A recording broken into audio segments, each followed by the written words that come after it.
Hello students, my name is Sumit Mehta.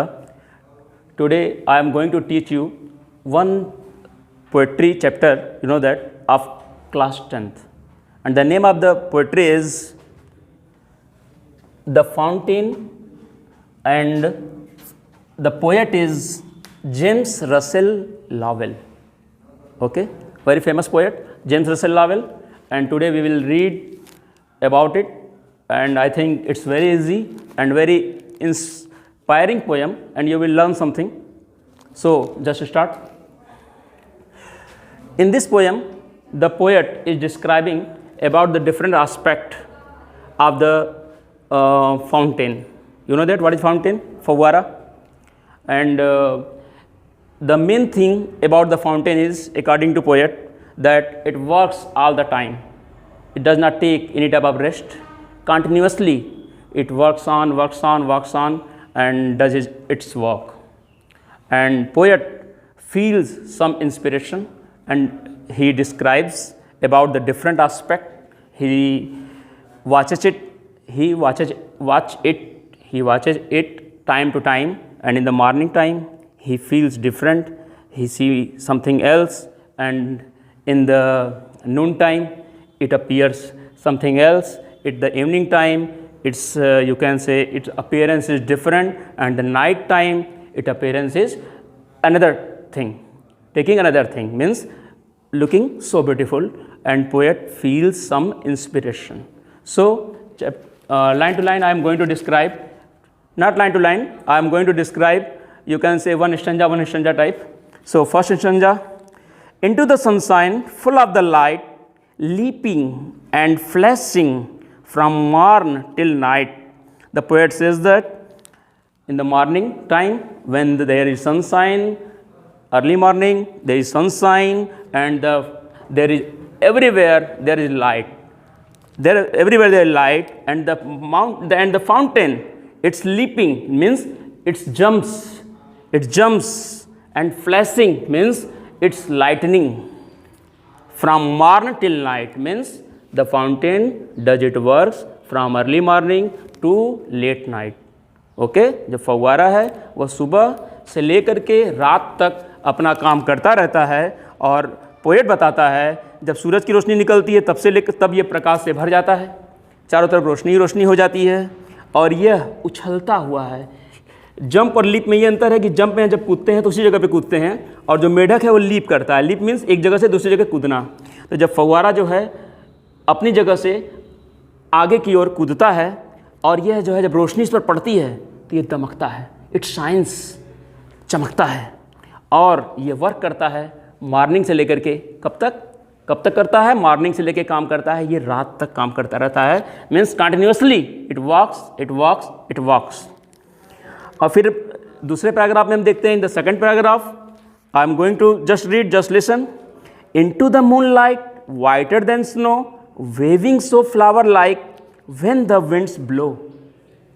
In the second stanza, the poet is going to says that poet says that into the moonlight means जब चंद्रमा की रोशनी होती है तो ये whiter than snow, तो ये फव्वारा, यही फव्वारा जो सूरज की रोशनी में चमक रहा होता है, ये चंद्रमा की रोशनी में कैसा दिखता है बच्चों?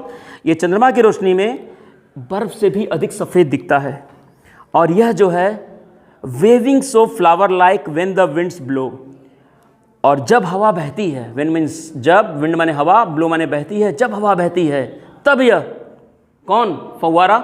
तब यह वेविंग सो फ्लावर लाइक, एक फव्वारे, एक फूल के जैसा हिलता है। जब हवा बहती है तो ये फव्वारा, अब फील किए होंगे, कभी फव्वारे के आसपास आए होंगे तो देखे होंगे जब हवा बहती है तो आप उसको उड़ करके आपके ऊपर भी पड़ता है। जब हवा बहेगी तो फव्वारा इधर उड़ेगा, ये शायद आपने कभी फील किया होगा। तो दूसरे पैराग्राफ में उसने, पहले पैराग्राफ में सनशाइन, दूसरे पैराग्राफ में moonlight. Clear? I think you know that. And in the third paragraph, in third stanza, into the starlight rushing in spray, happy at midnight, happy by day. And in third stanza he is going to describe about the starlight means तारों की रोशनी में। पहले बताया उसने सूरज की रोशनी में, फिर बताया उसने चंद्रमा की रोशनी में, और तीसरे स्टंजा में वो बता रहा है किसके बारे में? वो बता रहा है स्टार लाइट में, तारों की रोशनी में वो कैसा दिखता है। तो वो बता रहा है into the star light rushing in spray, और जब तारों की रोशनी आती है तो ये जो है फव्वारे के रूप में भागता है। हैप्पी एट मिडनाइट, और ये दिन भर खुश रहता है। हैप्पी बाय डे, और दिन भर या आधी रात को भी खुश रहता है और दिन भर भी खुश रहता है, यानी मिडनाइट माने आधी रात। यानी कहने का मतलब है कि वो आधी रात हुई तब भी खुश और दिन भर खुश कौन रहता है? फाउंटेन, फव्वारा। तो तारों की रोशनी में यह फुहार के रूप में भागता है, यानी इधर उधर होता है थोड़ा सा, लेकिन ये बहुत खुश रहता है, यहाँ तक कि ये आधी रात को भी खुश रहता है। नेक्स्ट पैराग्राफ आपको मैं बताने जा रहा हूँ। Ever in motion blithesome and cheery still climbing heavenwards. अब बोल रहा है कि हमेशा जो है मोशन में रहता है, गति में रहता है। कौन रहता है? फव्वारा। हमेशा ये मोशन में रहता है, ऊपर से नीचे जाता रहता है, और यह जो है बहुत ही ज़्यादा आनंदित, प्रसन्नचित रहता है और हमेशा ऊपर की ओर जाता रहता है और कभी भी थकता नहीं है। हमेशा ऊपर की ओर जाता रहता है और कभी भी थकता नहीं है। कौन नहीं थकता है? फव्वारा। अगले में बता रहा है glad of all weather still seeming best upwards और डाउनवर्ड्स मोशन दाई रेस्ट। बोल रहा है ये जो फव्वारा है वो ग्लैड रहता है। कब ग्लैड रहता है? इन ऑल वेदर, हर तरह के मौसम में, गर्मी, जाड़ा, बरसात, डजंट मैटर कौन सा वेदर है, हर वेदर में फव्वारा जो है बहुत ही खुश रहता है, प्रसन्नचित रहता है और हर कंडीशन में ये बेस्ट दिखाई देता है। हम थोड़ी दूर भी चल जाएं, 10 किलोमीटर चलेंगे तो हमारी कंडीशन बिगड़ जाएगी, हम थके लगेंगे, टायर्ड लगेंगे, लेकिन ये फव्वारा ये ऑल कंडीशन में सीम्स बेस्ट, हर कंडीशन में अपना जो है बेस्ट रूप में दिखता है, अच्छे रूप में दिखता है, थकता ही नहीं है जैसे, और ये ऊपर या नीचे जाता रहता है। और यही मोशन, यही गति, मोशन मीन्स गति, मोमेंट, दाई माने तुम्हारी, रेस्ट माने आराम, यानी गति ही तुम्हारा आराम है। जो तुम गति तुम्हारी है, मोशन है, वही तुम्हारे लिए क्या है बच्चों? रेस्ट है। नेक्स्ट पैराग्राफ में फिर वो उसके बारे में बता रहा है full of A nature nothing can team change every moment ever the same. बोल रहा है कि फव्वारा जो है वो जो है प्रकृति से भरा रहता है, यानी उसके अंदर जो नेचुरल गुण हैं वो कूट कूट करके भरे हुए हैं और वो प्रकृति से भरा हुआ है। नथिंग कैन टेम, और प्राकृतिक चीज़ों को आपको मालूम है कि उनको हम पालतू नहीं बना सकते, उनको हम बंदी नहीं बना सकते। हम नदी को रोक नहीं सकते, नदी के पानी को, सूरज को निकलने से रोक नहीं सकते, नहीं रोक सकते ना, कुछ देर के लिए वो भले ढक जाए फिर वो आ जाएगा। उसी तरह से फव्वारे को we can't make them tame means पालतू बनाना, हम उसको पालतू चाहें भी तो फव्वारे को पालतू नहीं बना सकते हैं। Change every moment ever the same, और सबसे बड़ी चीज़ जो फव्वारा है ना बच्चों, ये हर घड़ी बदलता रहता है फिर भी वही रहता है। देखने में हमें लगेगा सूर्य की रोशनी में लग रहा बदल गया, चंद्रमा की रोशनी में लग रहा बदल गया, लेकिन ये वही फव्वारा है, ये जो है परिवर्तनशील है, अपना काम करता रहता है, कंटिन्यूअस रहता है। Ceaseless aspiring ceaseless content darkness or sunshine thy element.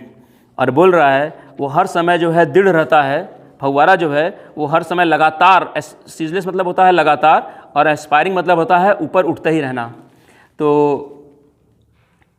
वो लगातार जो फव्वारा है वो ऊपर की ओर उठता रहता है और क्या करता है, और लगातार जो है स्थिर रहता है। स्थिर रहना का मतलब उसका एक निश्चित दायरा है, जहाँ पे यहाँ से उठा और यहाँ गिरा, उसका एक निश्चित दायरा है, उसको पूरा करता है। Darkness or sunshine thy element. बोल रहा है जो अंधेरा है, डार्कनेस मतलब अंधेरा, और जो सनशाइन है मतलब सूरज की रोशनी, ये तुम्हारे क्या हैं? ये तुम्हारे तत्व हैं, यानी तुम्हारे भाग हैं। अंधेरा और उजाले से उसको फ़र्क नहीं पड़ता है, all time it walks walks walks. Glorious fountain let my heart be fresh changeful constant upwards like thee. Last paragraph है बच्चों, आपको जस्ट मैं बताना चाहूँगा माय स्टूडेंट्स कि यहाँ पे जो है पोएट एड्रेस कर रहा है, उसको संबोधित कर रहा है। किसको एड्रेस कर रहा है? He is addressing the fountain that you are glorious. Glorious means wonderful, शानदार, ट्रेमेंडस। बोल रहा है फव्वारे, शानदार फव्वारे, तुम मेरे हृदय को भी, let my heart be, let माने दो, माई माने मेरे, last paragraph, let my heart be, मेरे हृदय को भी भर दो, बना दो, अपने जैसा कर दो। कैसा कर दो? फ्रेश कर दो। फ्रेश मतलब ताज़ा करो, तरोताज़ा कर दो। फव्वारे के पास आप जाएंगे तो आपको ताजगी मिलेगी, तो मेरे हृदय को भी तुम क्या कर दो? तरोताज़ा कर दो।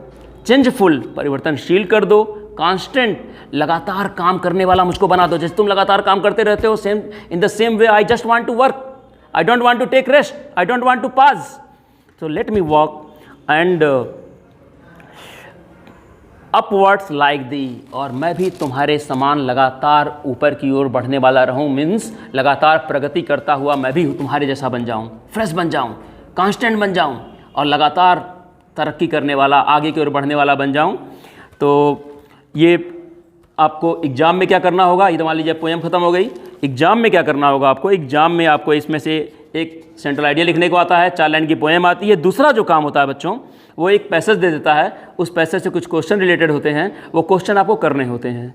तो अपने अगले वीडियो में मैं आपको जो है उसको डिस्क्राइब करूँगा और आप देखेंगे कि कितना आसान होता है। आपको थोड़ी सी ग्रामर आनी चाहिए और वो आपको एग्ज़ाम में वो लाइनें दी रहेंगी, उन लाइनों को देखते हुए आपको आंसर उसी में से खोजना होगा, बस थोड़ा सा दिमाग लगाना होगा।